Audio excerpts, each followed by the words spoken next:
Assalamualaikum warahmatullahi wabarakatuh. Saya Hamidah Ayu Umiati sebagai pemateri pada hari ini tentang pelatihan Smart Public Speaking. Sebelumnya, terima kasih kepada audiens yang ada di ballroom maupun yang ada di Zoom yang udah semangat nih untuk mengikuti pelatihan kita pada hari ini. Baiklah, untuk mempersingkat waktu, izinkan saya untuk menyampaikan video terlebih dahulu tentang public speaking.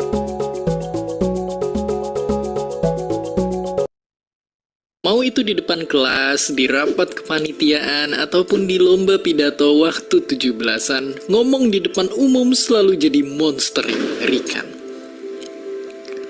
Kalau udah gini, badan jadi gemeteran, jantung rasanya berdegup nggak karuan, keringet bercucuran, pandangan tiba-tiba menghilang, bahkan sampai pingsan.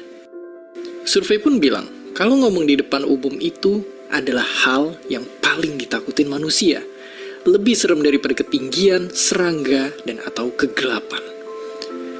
Dan ketakutan yang satu ini pun punya namanya sendiri. Glossophobia. Oke. Tapi pertanyaannya, kenapa ngomong di depan umum itu begitu menakutkan? Faktanya, ngomong depan umum jadi serem karena kita nggak mau kelihatan salah dan kelihatan jelek, yang akibatnya jadi dijauhin orang-orang. Ya, rasa takut salah itu ngaktifin bagian di otak yang sama kayak bagian yang aktif waktu kita cedera. Rasa sakit ini emang warisan nenek moyang kita yang saking susahnya bertahan hidup, dijauhin orang itu sama dengan kematian. Dan gak cuma itu, berada di depan panggung juga ternyata ngaktifin sistem saraf yang sama kayak waktu kita lagi dikejar bahaya. Dan itulah kenapa tekanan darah kita naik dan bikin jadi keringetan. Otak kita jadi kekurangan oksigen, ngebuat napas kita makin sering dan sistem pencernaan berhenti. Sakit perut pun datang. Ibarat udah jatuh ketimpa tangga, udah gitu diketawain sama anak tetangga, sungguh mengerikan. Tapi kalau begitu, ada gak sih cara untuk ngilangin rasa gugup ini? Satu hal yang mesti kita pahamin duluan adalah gugup di depan umum itu dialamin semua orang. Bahkan para legenda dan orang-orang sukses pun selalu ngalaminnya juga. Makanya sekarang coba lihat semua ini dari sudut pandang yang berbeda. Kabar baiknya, kemungkinan besar orang lain gak menghakimi kita sejahat yang kita kira. Bahkan faktanya, kemungkinan mereka akan lebih sering mikirin dirinya sendiri dan gak punya waktu buat mikirin kita. Oke, sekarang coba kita belajar untuk gak lari dari ketakutan, tapi justru berani menghadapinya. Gampangnya, harus selalu ingat kalau gugup itu perasaan yang alami dan gak bisa kita kontrol. Makanya cara menghadapinya adalah fokus ke sesuatu yang bisa kita atur. Latihanlah, latihan di lingkungan yang mirip sama apa yang akan kita hadapi di keadaan sebenarnya. Berlatih bikin kita terbiasa dan bisa ngurangin kecemasan kita nantinya. Mungkin otak kita udah terbiasa dengan nganggep ngomong depan umum jadi kayak dikejar binatang buas. Tapi nyatanya, kita semua, mau nggak mau, suatu saat bakal ngomong di depan banyak orang. Apapun profesi atau pekerjaan kita nantinya. Kalau udah gitu, pilihannya ada dua. Lari ketakutan atau tarik napas dalam-dalam, menenangkan diri, lalu maju dan bicara lantang di depan orang-orang. Dan seperti biasa, terima kasih. Baik teman-teman, biasanya kalau kita mau melakukan public speaking dan kita masih merasa grogi, kita belum pede gitu, dan pasti adanya nervous dan kita bisa memunculkan menyebabkan mual, pusing, tangan yang berkeringat dingin gitu. Dan ada beberapa cara untuk menurunkan kemungkinan nervous tersebut.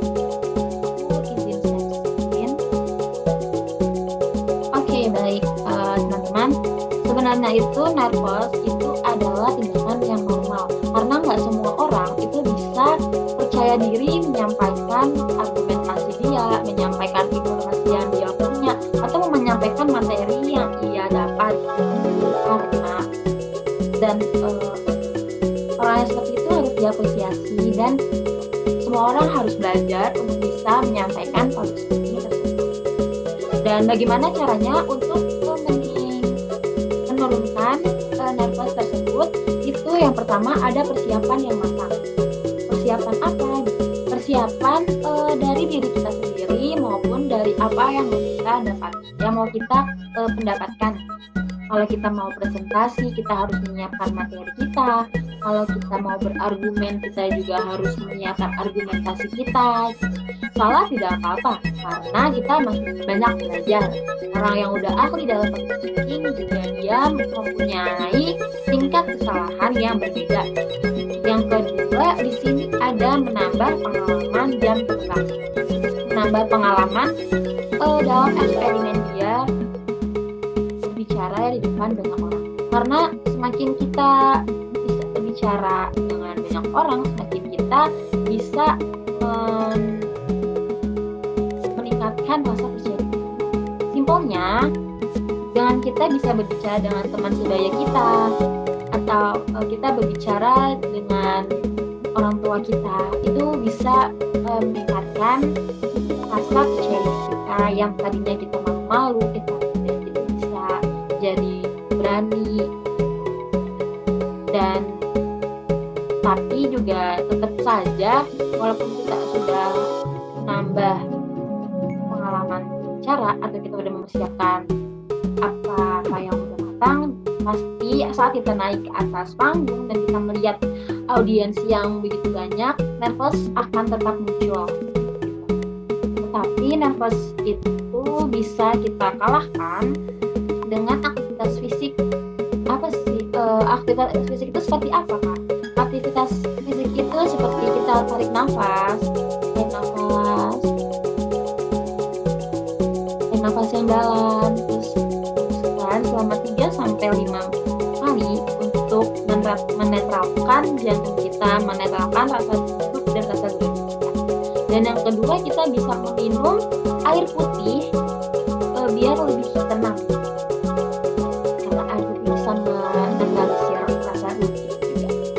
Dan yang ketiga, di sini ada yakinlah bahwa gugup tidak terlalu terlihat. Bagaimana caranya kita harus bisa mengekspresikan diri kita, mengekspresikan wajah kita agar tidak terlalu terlihat gugup di depan audiens. Dan yang keempat, di sini ada audiens tidak mengetahui konten kita sebetulnya.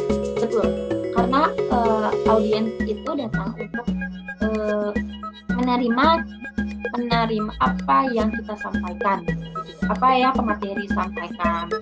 Jadi audiens tidak tahu alur dari A sampai B, dari A sampai Z, itu audiens tidak tahu. Jadi kalau misalnya kita lupa, tiba-tiba kita blank, itu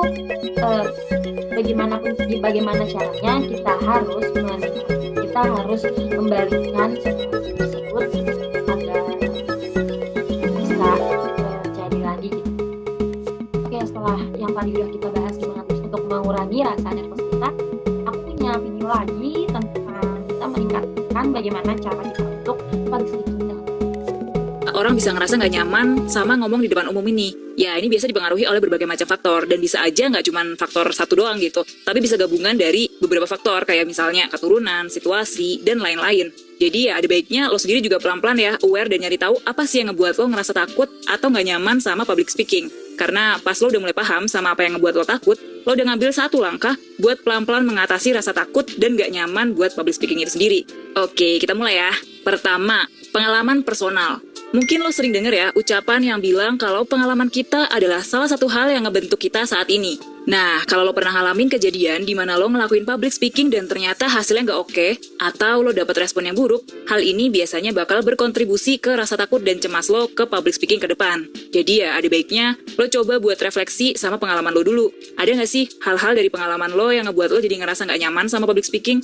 Kedua, konteks dan situasi. Konteks yang gue maksud di sini adalah keadaan atau situasi yang lagi lo alami.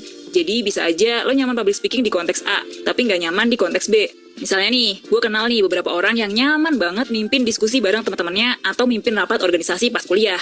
Tapi ya orang ini nggak nyaman banget pas dia harus ngomong di depan 100 orang yang dia nggak kenal. Atau ada orang yang percaya diri banget public speaking santai di depan orang banyak, tapi nggak percaya diri pas dia tahu kalau dia bakal dinilai dan dievaluasi. Ketiga, persiapan yang kurang maksimal. Nah, persiapan yang dimaksud di sini bisa berbagai macam. Misalnya, kurang paham apa yang lo bakal sampein, atau kurang mengenal siapa yang bakal jadi audiens lo. Jadi ya, usahain. Sebelum lo naik ke atas panggung, lo udah pahami apa yang bakal lo sampein. Kalau bisa, siapin waktu buat sering-sering latihan biar lo bisa apal sama materi lo. Nah, tapi gimana ya kalau lo udah ngelakuin semua persiapan lo secara matang sampai ke belajar dari pengalaman lo terdahulu, cuman ya tetap aja rasa takutnya tuh muncul atau lo langsung ngeblank pas berdiri di panggung, bisa jadi alasannya karena alasan keempat, yaitu pikiran negatif. Kadang-kadang yang paling berpengaruh adalah gimana pemikiran kita soal public speaking itu sendiri. Kalau kita mandang public speaking sebagai suatu hal yang benar-benar nakutin, atau kita mikir kita bakal dijudge sama orang gitu ya biasanya ini bakal ngaruh ke performa public speaking kita. Terus akhirnya jadi makin takut, makin gak percaya diri, atau bahkan gabungan dari keduanya. Otak lo memilih buat ngeblank. Oleh karena itu, penting ya buat kita cari tahu dulu apa pemikiran kita soal public speaking itu sendiri. Kalau emang negatif, pikiran negatif kayak apa tuh yang muncul? Keempat alasan ini, gue harap bisa jadi bantuan lo paham sama kenapa lo ngerasa takut sama public speaking. Kadang, pemahaman kenapa bisa ngebantu kita buat mulai belajar soal diri kita sendiri. Baik, setelah tadi teman-teman melihat video tentang kendala dari public speaking, saya memiliki tips untuk bagaimana public speaking untuk saya screen. Yang pertama di sini ada percaya diri. Berbicara di depan umum dimulai dari keyakinan dan keberanian kita. Kedua hal tersebut merupakan kunci utama untuk meningkatkan rasa percaya diri kita sekaligus mengasah kemampuan public speaking yang kita punya.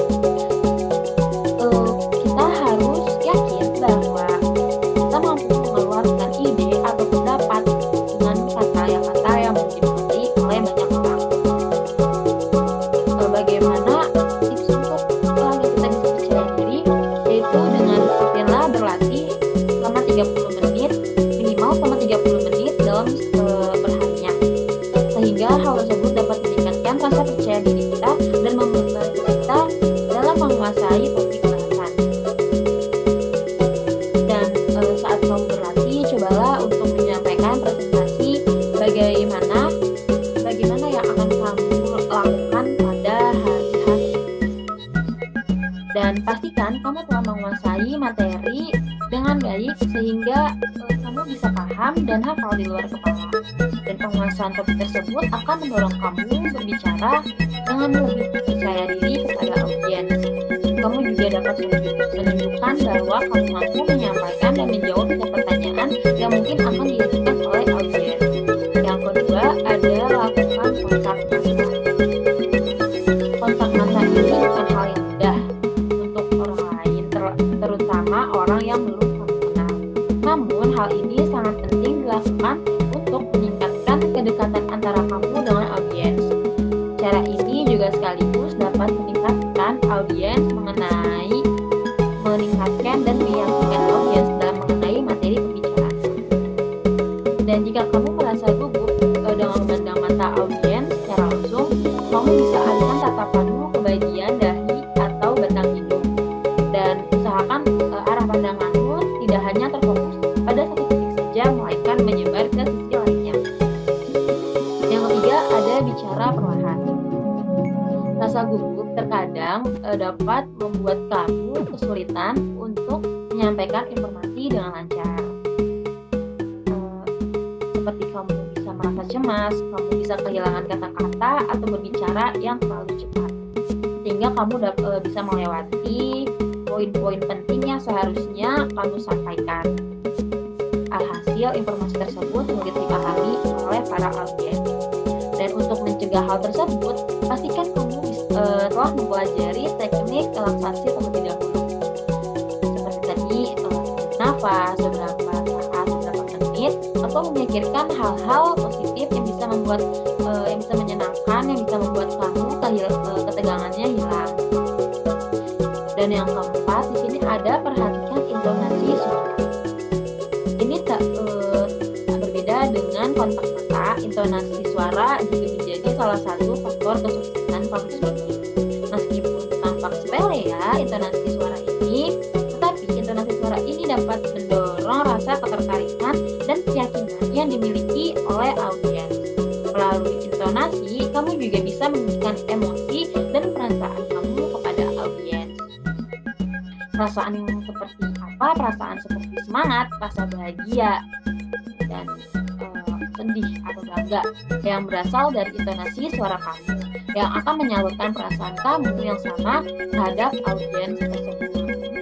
Yang kelima, ada hindari suara jeda. Cara public speaking selanjutnya ini yang perlu diperhatikan adalah menghindari suara jeda. Sebenarnya suara jeda itu seperti apa? Seperti kayak seperti itu. Dan suara jeda itu merupakan hal yang normal dilakukan ketika kamu merasa bingung melanjutkan pembicaraan. Namun alangkah baiknya apabila suara jeda diganti dengan hening. Cukup diam untuk mengingat apa yang ingin kamu sampaikan dan berbicara dengan lebih perlahan untuk dapat membuat kamu lebih rileks saat menyampaikan informasi sekaligus efektif menghabiskan waktu yang telah diberikan. Yang keenam, ada fokus ke poin penting. Presentasi yang baik dan berkualitas tidak dilihat dari lamanya durasi penyampaian, melainkan isi yang akan disampaikan. Ketika kamu menyusun materi, fokuslah kepada poin-poin terpenting. Selain menghemat waktu, hal ini tidak akan membuat audiens merasa bosan dengan pembahasan yang terlalu lama dan berbelit-belit. Audiens juga lebih menyukai pembahasan yang ringkas dan padat. Untuk mendapatkan atensi audiens, dan pastikan kamu telah meringkas materi dan memasukkan seluruh poin yang penting. Dan yang ketujuh, ada gunakan bahasa tubuh. Bahasa tubuh ini dapat menggambarkan kesiapan dan kepercayaan diri kamu. Postur tubuh yang kaku dengan bahu terbuka bisa diartikan sebagai tanda sementara postur tubuh tegak dengan kepala terangkat menggambarkan bahwa kamu siap dan percaya diri melakukannya, sehingga kamu bisa lebih rileks dan nyaman berbicara di depan para audiens. Dan audiens bisa tetap memperhatikan dengan fokus terhadap apa yang kamu sampaikan, dan kamu bisa menambah sedikit gerakan tangan, dan jangan ragu menggunakan ekspresi wajah dengan intonasi suara yang tepat. Dan kombinasi ini memudahkan audiens untuk mendapatkan informasi dari dua sumber, yakni suara dan bahasa tubuh, sehingga dapat memahami materi yang telah disampaikan dengan cepat. Baik, materi tentang smart public speaking kita pada hari ini kan dari saya untuk teman-teman agar lebih bisa percaya diri dalam menyampaikan public speaking di depan banyak orang. Salah tidak apa-apa, karena masih banyak belajar. Salah untuk memperbaiki ke depannya. Baiklah, kurang lebihnya saya mohon maaf. Saya Hamidah Ayuniati yang undur diri. Wassalamualaikum warahmatullahi wabarakatuh.